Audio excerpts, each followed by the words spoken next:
BMS academy में आपका स्वागत है। इस सेशन में हम ये पूरा एग्जाम्पल जो हमारी स्क्रीन पे है इसको फिनिश करने वाले हैं, ख़त्म करने वाले हैं, क्योंकि हम पिछले सेशन में इन सभी स्टेप्स को कर चुके हैं। यह मैं फिर से थोड़ा सा रिव्यू दे देता हूँ। बिट्स कंप्यूटर का अकाउंट है जिसमें हमने कैपिटल इन्वेस्ट की कैश के रूप में, बैंक बैलेंस सेट किया, फिर हमने दो एंट्रीज परचेज की एक इंटरस्टेट थी, एक इंट्रास्टेट थी अर्थात राज्य से बाहर और राज्य के अंदर। फिर हमने दो सेल्स की एंट्रियां की, एक इंटरस्टेट थी, एक इंट्रास्टेट थी अर्थात राज्य के बाहर और राज्य के अंदर। अब फाइनली हमने इस सेशन में ही देखना है कि हमने जो अकाउंट अलग अलग बनाए थे इनपुट और आउटपुट के लिए, जैसे CGST के लिए हमने एक इनपुट अकाउंट बनाया था, एक आउटपुट अकाउंट बनाया था, वैसे ही SGST के लिए भी बनाया था और वैसे ही IGST के लिए भी हमने बनाया था। टोटल ये 6 अकाउंट थे जो हमारे पास उपलब्ध थे। अब देखना है कि किस प्रकार से हम इनकी एंट्रीज कर सकते हैं और टोटल कितना टैक्स पेबल है वो हमें जानकारी लेनी है और किस प्रकार से देख सकते हैं वो टैक्स जो हमें अब पे करना है, और फाइनली उसकी पेमेंट एंट्री भी देखने वाले हैं। तो आइए शुरू करते हैं इस सेशन में। तो हमने अभी तक जो इनपुट टैक्स जो दिया है और आउटपुट टैक्स जो लिया है सेल्स में, उसकी सारी इन्फॉर्मेशन हम देख सकते हैं। इसके लिए आप गेटवे ऑफ टैली से सबसे पहले डिस्प्ले पे आ जाएं और यहाँ से स्टैट्यूटरी रिपोर्ट्स हैं, इस पे आके आप एंटर कर दें और स्टैट्यूटरी रिपोर्ट्स में GST पे आ जाएं। GSTR 1 और GSTR 2 आपके पास यहाँ अवेलेबल है। GSTR 1 में आप जितना भी आपने सेल्स किया है उससे रिलेटेड सारी रिपोर्ट आपको मिलने वाली है। मैं एंटर कर देता हूँ। आप देखेंगे यहाँ पे मेरे पास जो है ऊपर ड्यूरेशन दी हुई है 1 जुलाई से 31 जुलाई तक का।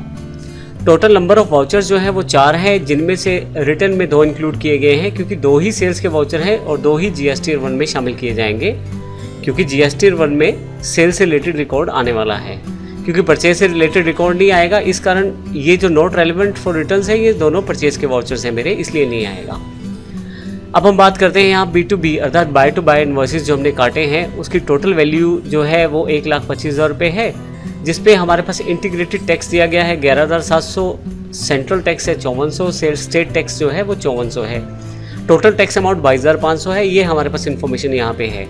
इसकी डिटेल भी आप यहाँ से देख सकते हैं। इसके लिए आप एंटर कर दें इसको तो आपके पास फर्दर डिटेल और खुल जाएगी जिसमें सेल्स वाउचर दिखाए गए हैं। पहली जो सेल्स वाउचर है यहाँ दीपल कंप्यूटर राजपुरा पंजाब की है, इंटरस्टेट सेल्स थी हमारी, और टोटल यहाँ पे 11,700 का जो टैक्स जो हमने लिया है 11,700 का IGST टैक्स जो हमारे पास यहाँ उपलब्ध है। ड्रोन कंप्यूटर अंबाला की कंपनी है, हरियाणा की है, इंट्रास्टेट सेल्स है 60,000 के ऊपर, CGST और SGST, central tax amount, state tax amount हमारे पास 5400 यहाँ पे अवेलेबल है। तो इस तरह से मैं देख सकता हूँ टोटल टैक्स अमाउंट यहाँ 22,500 हमारे पास आ चुकी है सेल्स करने के दौरान। ये सेल्स का इन्फॉर्मेशन आप यहाँ से देख सकते हो। अगर आप देखना चाहते हो परचेज से रिलेटेड इन्फॉर्मेशन तो GST 2 पे चले जाएं आप।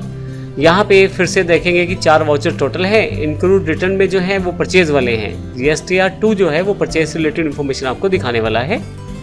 सबसे पहले B2B इनवॉइसेस पे आ जाए। यहाँ पे यदि आप देखें तो 2 यहाँ पे परचेज के वाउचर अवेलेबल हैं। एक अम्बाला का इंट्रास्टेट 50,000 की टैक्सेबल वैल्यू का माल था और CGST और SGST 4500 रुपये, 9,000 टोटल अमाउंट यहाँ पे हमारे पास अवेलेबल है। सीटेक कंप्यूटर है, लुधियाना पंजाब की पार्टी है।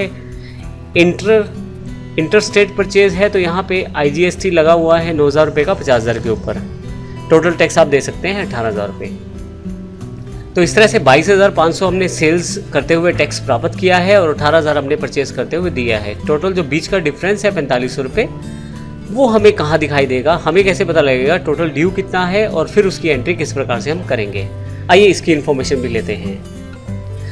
यहाँ मैं वैसे आपको चार्ट में दिखा देता हूँ। 31/7 की जो एंट्री होगी वो 4500 रुपये जो है अमाउंट टोटल टैक्स की जो ड्यू अमाउंट है वो हमें देनी है। आइए देखते हैं इस इन्फॉर्मेशन को हम कहाँ और कैसे देख सकते हैं। सबसे पहले मैं गेटवे ऑफ टैली से यहाँ से बैलेंस शीट पे आ जाता हूँ। लेफ्ट साइड लाइबिलिटीज पे यदि आप आ जाएं तो करंट लाइबिलिटीज पे चले जाएं। मैं एंटर कर देता हूं यहाँ पे। ऊपर की तरफ यदि आप देखेंगे तो ड्यूटी एंड टैक्सेस यहाँ पे दिखाया गया है। आपने परचेज के रूप में 18,000 रुपये पे किए हुए हैं और 22,500 रुपये आपके पास सेल्स में जो टैक्स है वो आपके पास अवेलेबल हो रखा है। तो टोटल जो डिफरेंस है वो 4500 रुपये है, लेकिन यहाँ पे इस तरह से नहीं दिखाया जा रहा है इसे। अगर आप एंटर करें तो आपके पास इनपुट और आउटपुट दोनों तरह के अकाउंट्स का जो डिफरेंस वो नहीं दिखाया जा रहा, केवल उनकी इन्फॉर्मेशन दिखाई जा रही है। जैसे इनपुट CGST 9% है, इनपुट SGST 9% है, इनपुट IGST 18% है। इसी तरह से आउटपुट अकाउंट्स की इन्फॉर्मेशन भी यहाँ पे है। अब पॉइंट की बात यहाँ पे यह है कि 22,500 रुपये जो टैक्स आपने सेल्स के रूप में लिया है और आपने जो परचेज के रूप में टैक्स पे किया हुआ है 18,000 रुपये, वो यहाँ पे आप डिफरेंस कैलकुलेट करके आइडिया लगा सकते हैं कि 4500 हमारे ड्यू हैं। लेकिन अगर मैं एक एंट्री कर दूँ तो उससे फिर मैं क्लियरली यहाँ पे अपनी जो लाइबिलिटी है वो शो भी कर सकता हूँ। तो आइए देखते हैं किस प्रकार से वो एंट्री हम लोग कर सकते हैं। इसके लिए सबसे पहले हमें एक अकाउंट बनाना पड़ेगा। तो अकाउंट्स पे चले जाएं आप, यहाँ से लेजर्स पे आ जाएं।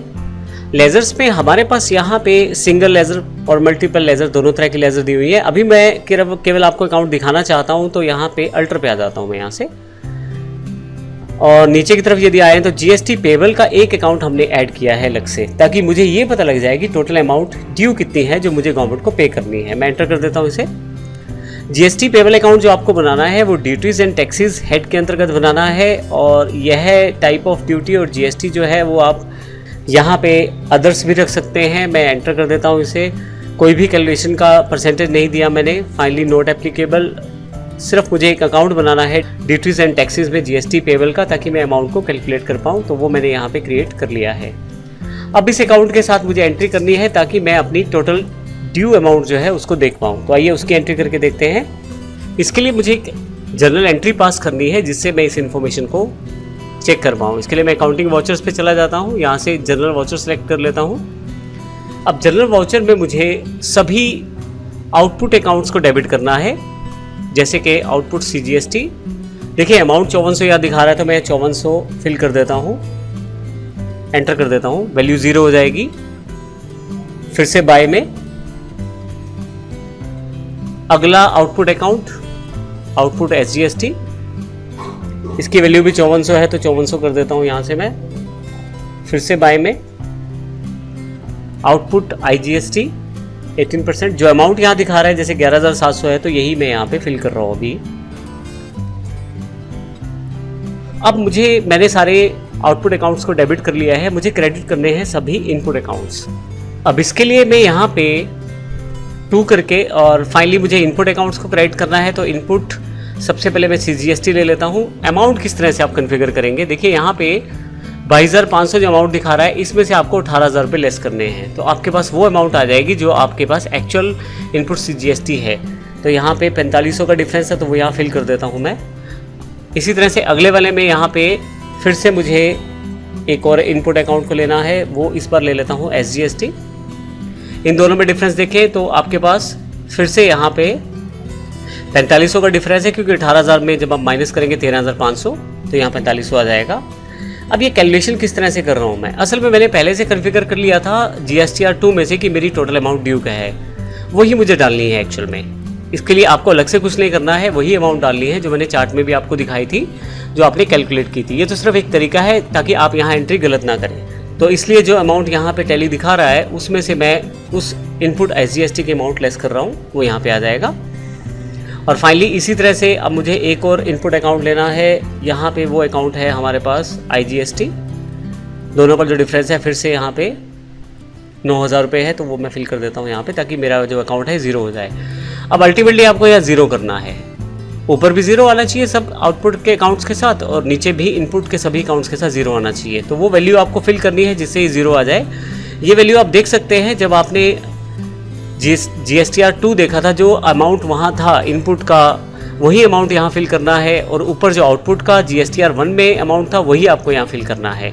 अगर आप कैलकुलेशन में कुछ कंफ्यूज हो रहे हैं तो आप उन दोनों को, जो GSTR 1 अमाउंट में थे और GSTR 2 में थे, उनको आप कॉपी पेन की सहायता से नोट करके रख लें, और वही आपको अमाउंट यहाँ देना है, वही अमाउंट मैंने यहाँ दिया है।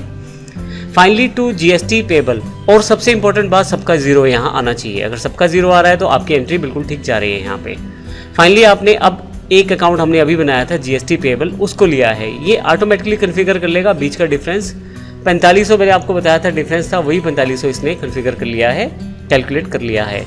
मैं एंटर कर देता हूँ इसे, और फाइनली नरेशन देने के पश्चात मैं यस कर सकता हूँ। ये मेरी एंट्री यहाँ पे हो चुकी है। इस एंट्री का बेनिफिट क्या हुआ है, सबसे पहले मैं आपको दिखा देता हूँ। डिस्प्ले में अगर आप जाएं तो अगर आप स्टैट्यूटरी रिपोर्ट्स में देखें तो मैं आपको फिर से शो कर देता हूँ। GSTR 1 में जो मेरे पास यहाँ अमाउंट थी, ये वाली अमाउंट जो मैंने अभी आपके सामने दिखाई है 5400 और 11700, यही अमाउंट मैंने फिल की थी जब मैंने आउटपुट अकाउंट्स को डेबिट किया था। इसी तरह से जब GSTR 2 में जाऊंगा तो वही अमाउंट जो मेरे पास यहाँ पे है 4500 9000, यही मैंने अमाउंट वहाँ पे क्रेडिट की है इनपुट अकाउंट्स में। ये आप नोट करके पहले से रख सकते हैं। जब आप इनपुट SGST की बात करते हैं तो 4500 आपने यहाँ क्रेडिट किया था। जब आप इनपुट CGST की बात करते हैं तो 4500 क्रेडिट किया था। जब आप IGST की बात करते हैं इनपुट में 9000 क्रेडिट किया था। तो ये आपने वहाँ कॉन्फ़िगर करके पहले से रख लिया है। मैंने इसे नोट कर लिया था तो मैं इसे नोट भी कर सकता हूँ। आप डिफरेंस भी वहाँ से कैलकुलेट कर सकते हैं। फाइनली अब यहाँ पे मैं जो आपको मेन चीज़ दिखानी है मुझे कि एक्चुअल में पेमेंट कितना ड्यू है, ये देखने के लिए मैं यहाँ बैलेंस शीट पे आ जाता हूँ। बैलेंस शीट में अगर आप करंट लाइबिलिटीज़ पे चले जाएं तो देखिए ड्यूटीज़ एंड टैक्सेस का एक हेड अवेलेबल है जिसमें 4500 रुपये मुझे दिखाए जा रहे हैं। अगर मैं इस पर भी एंटर कर दूं तो GST पेबल, वो अमाउंट एक्चुअल में जो आपको पे करनी है वो यहाँ दिखाई जा रही है। तो इस जनरल एंट्री से आपको बेनिफिट ये हुआ है कि पिछली बार आपको 22,500 रुपये क्रेडिट दिखा रहा था और डेबिट में 18,000 रुपये दिखा रहा था। अब दोनों का डिफरेंस कैलकुलेट करके उसने दिखा दिया है कि टोटल आपका ड्यू बैलेंस कितना है, 4500 आपको देना है गवर्नमेंट को। तो इस तरह से मैं पेबल अमाउंट यहाँ निकाल सकता हूँ इस जनरल एंट्री के साथ में। अब फाइनली एक एंट्री हमारे पास पेंडिंग है, वो है पेमेंट की। आइए देखते हैं पेमेंट हम किस प्रकार से करेंगे। तो आइए अब फाइनल एंट्री की तरफ चलते हैं। हम इस टैक्स को किस प्रकार से पे करेंगे, उसकी पेमेंट की एंट्री हमें देखनी है। इसके लिए अकाउंटिंग वाउचर्स पे आ जाएं आप। अकाउंटिंग वाउचर्स में से मुझे पेमेंट सेलेक्ट करना है, लेकिन अब की बार पेमेंट सिंपल नहीं, मुझे स्टैट्यूटरी पेमेंट करना है। तो इसलिए स्टैट्यूटरी यहाँ से मैं सिलेक्शन कर लेता हूँ, payment voucher. Type of duty tax GST select करना है आपको, एंटर कर दें। यहाँ मैंने डेट 1/7 से 31/7 सेलेक्ट कर ली है। यहाँ टाइप ऑफ पेमेंट आपको रेगुलर सेलेक्ट करना है, मैंने सेलेक्ट कर लिया है यहाँ से। अब फाइनली कैसे आप पे करना चाहते हैं, बैंक से या कैश से? मैं बैंक से पे करना चाहता हूँ। IDBI मेरे पास बैंक अकाउंट है और यहाँ पे मैं जिसकी पेमेंट करना चाहता हूँ उस अकाउंट को यहाँ शो करूँगा। GST पेबल अकाउंट है। अब देखिए यहाँ करंट बैलेंस 4500 रुपये है जो मुझे पे करना है, तो मैं इसी 4500 को यहाँ पे एंटर करूँगा। तो मेरे पास ये GST पेबल यहाँ 0 दिखा दिया है इसने। तो इस तरह से मैं इस एंट्री के पश्चात अपनी पेमेंट कर सकता हूँ। एंटर करूँगा यहाँ नीचे। आप GST डिटेल्स प्रोवाइड करना चाहते हैं, यस। अब यहाँ पे किस तरह से आपने पे किया है वो इन्फॉर्मेशन दे सकते हैं। मैंने मान लीजिए नेट बैंकिंग से पे किया है तो उसकी इन्फॉर्मेशन दे दूंगा यहाँ पे मैं।